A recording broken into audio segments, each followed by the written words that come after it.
तो म्हटलं तर इक्विपोटेन्शियल सरफेस. काय म्हटलं आपण? Equipotential surface. इक्वी म्हणजे समान.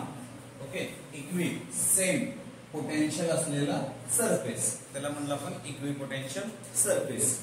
एक आपण सुरुवातीला काय घेतलं, एक पॉझिटिव्ह चार्ज घेतला, त्याच्या अराउंड एक स्फिअर कन्सिडर केलं, त्याच्या अराउंडला अजून एक स्फिअर कन्सिडर केलं, अजून एक स्फिअर, असे वेगवेगळे सरफेस कन्सिडर केले आपण.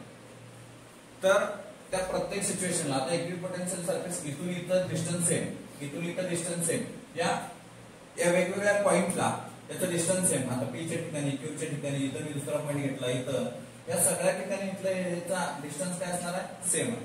हे काय? Electric field intensity. हे काय? इलेक्ट्रिक फील्ड इंटेन्सिटी आहे. तर यांचं म्हणणं काय, या सरफेसवर हे जे पण आहे, हे सरफेस जे पण आपल्याला स्फिअर आहे, या स्फिअरवर हे काय असणार आहे? पोटेन्शियल सारखं असतं. पण किती असतं पोटेन्शियल? V बरोबर 1/4πε0 इंटू Q/R हे पोटेन्शियल असतं.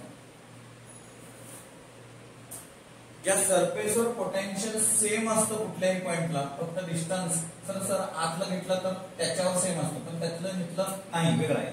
फक्त इथलं सरफेस, परत हे बाहेरच्या सरफेसचा त्या सरफेसवर काय सेम असतं? पोटेन्शियल सेम असतं. हा पहिला मुद्दा आपण परफेक्ट लक्षात ठेवायचा.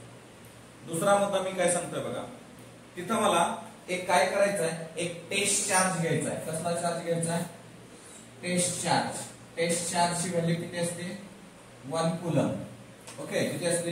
1 कूलम. आता या ठिकाणी बघा, इथं आपण पी च्या ठिकाणी एक टेस्ट चार्ज केला, त्या टेस्ट चार्जला मूव्ह करायचं आहे. काय करायचं आपल्याला? मूव्ह करायचं आहे. मग मला सांगा, V बरोबर काय असतं? dW/dq. एक टेस्ट चार्ज आहे, टेस्ट चार्जची व्हॅल्यू 1 कूलम आहे धरू, म्हणजे वर्क डन करायचं आहे. कुणाला? व्होल्टेज बरोबर काय असतं? वर्क डन अपॉन चार्ज असतं. मला चेंज इन व्होल्टेज कसं घ्यायचं आहे? इथं P पॉइंटला पहिल्यांदा या टेस्ट चार्जला P पासून Q पर्यंत मूव्ह केलं, पण ते कुठं केलंय? या सरफेसवर मूव्ह केलंय. ओके, इथनं डिस्टन्स तेवढंच आहे, इथून डिस्टन्स तेवढंच आहे. आपण या टेस्ट चार्जला मूव्ह केलंय, याचा अर्थ वर्क डन झालंय. याचा अर्थ काय झालाय? वर्क डन झालंय. पण जे काय change in potential Vp minus Vq, potential काहीतरी चेंज इन घेऊया. Change in potential equal to dW. याची व्हॅल्यू किती आहे? 1 आहे, कारण ते काय घेतलंय आपण? टेस्ट चार्ज घेतलेला आहे. ओके, मग ते जर टेस्ट चार्ज घेतलाय तर Vp minus Vq equal to किती मिळालं? W. बट आपल्याला Vp बरोबर Vq असतं का? या सरफेसवर कुठेही घेतलं तर, इथं S घेतलं तरी इथलं पोटेन्शियल काय असतं? सारखं असतं. म्हणजे जर पोटेन्शियल सारखं असेल तर मी Vp मायनस Vp टाकलं बरोबर dW, तर बाबांनो मला dW बरोबर काय मिळालं? 0 मिळालं. सेकंड पॉइंट मला काय सांगता येईल? पहिला पॉइंट पोटेन्शियल काय असतं? सेम असतं. Potential same at all point, पण कुठं? इक्विपोटेन्शियल सरफेसवर. दुसरा पॉइंट काय सांगणार आहे मी? Work done 0. कधी वर्क डन 0 असतं? When on the potential surface, when we have to move the test charge. एका जागेवरून दुसऱ्या जागी आपण चार्जचं मोशन केलं, फक्त सरफेसवर, सरफेस सोडून नाही, तर त्या ठिकाणी वर्क डन किती असतं? 0 असतं बाबांनो. दुसरं आपल्याला dW बरोबर E बार डॉट dx बार हा एक फॉर्म्युला माहितीये. dW बरोबर E बार डॉट dx बार हा एक फॉर्म्युला माहितीये बाबांनो आपल्याला. सो dW बरोबर मी वर्क डन बरोबर असं लिहू का? बघा, वर्क डन बरोबर E dx cos θ लिहितो. काय लिहितो? E dx cos θ. बाबांनो वर्क डन किती आहे आपल्याकडे? 0 आहे. सो 0 बरोबर E dx cos θ. मग मला E dx हे दोन्ही इकडे पाठवलं तर मला काय येईल बघा? 0 येईल. म्हणजे cos θ ची व्हॅल्यू किती आली रे? 0.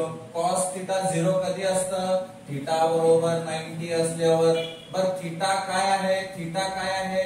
अँगल बिटवीन कुणाच्या ई अँड डीएक्स म्हणजे जर या दोघातला अँगल 90 आहे म्हणजे इलेक्ट्रिक फील्ड इंटेन्सिटी आणि डीएक्स काय आहे परपेंडिक्युलर आहे मीन्स या ठिकाणी जर मी हे सरफेस पकडलं कुणाचं इक्विपोटेन्शियल सरफेस घेतलं आणि हे इलेक्ट्रिक फील्ड इंटेन्सिटी यांच्यामध्ये कंपल्सरी 90 डिग्री अँगल असतो परत एकदा इक्विपोटेन्शियल सरफेस आणि इलेक्ट्रिक फील्ड इंटेन्सिटी यांच्यामध्ये किती अँगल असतो 90 degree then these two are the perpendicular to each other जर आपण सर अजून थोडं व्यवस्थित सांगा जर आपण एक चार्जड प्लेट घेतला हा पॉझिटिव्ह चार्ज प्लेट आहे हा निगेटिव्ह चार्ज प्लेट आहे असं समजू हे निगेटिव्ह चार्ज प्लेट आहे तर याच्यातून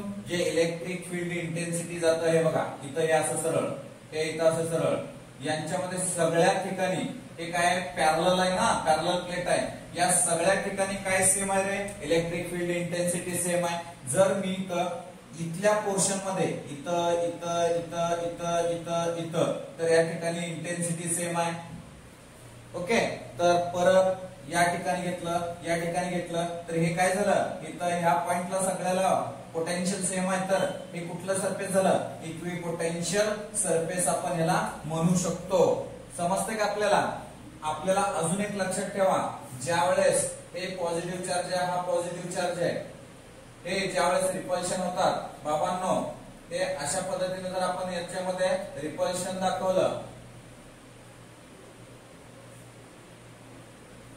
हे टच होत नाही बरं का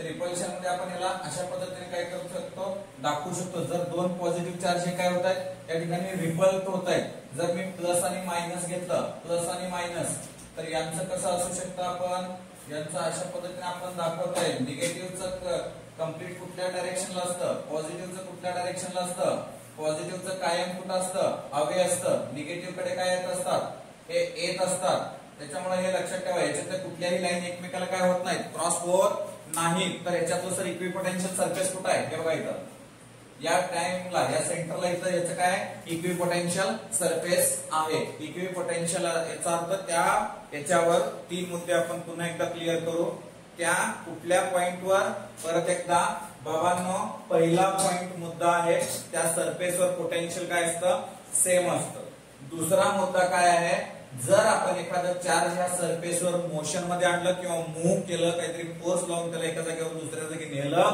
तर त्याचं वर्तन किती असतं 0 असतं तिसरा मुद्दा काय आहे तिसरा मुद्दा इलेक्ट्रिक फील्ड इंटेन्सिटी आणि जी सरफेस आहे इक्विपोटेन्शियल सरफेस हे कसे असतात एकमेकाला परपेंडिक्युलर असतात 90 डिग्री मध्ये असतात बाबांनो जर याचा कदाचित वर्तन जर 0 नसेल म्हणजेच काय आहे तिथं पर्टिक्युलर हा अँगल किती नाहीये 90 डिग्री नाहीये असं आपण समजूया काहीतरी अँगल मध्ये हे टिल्ट आहे म्हणजे तिथं काहीतरी वर्तन होतं याचा अर्थ ते सरफेस इक्विपोटेन्शियल नाहीये समजलंय तुम्हाला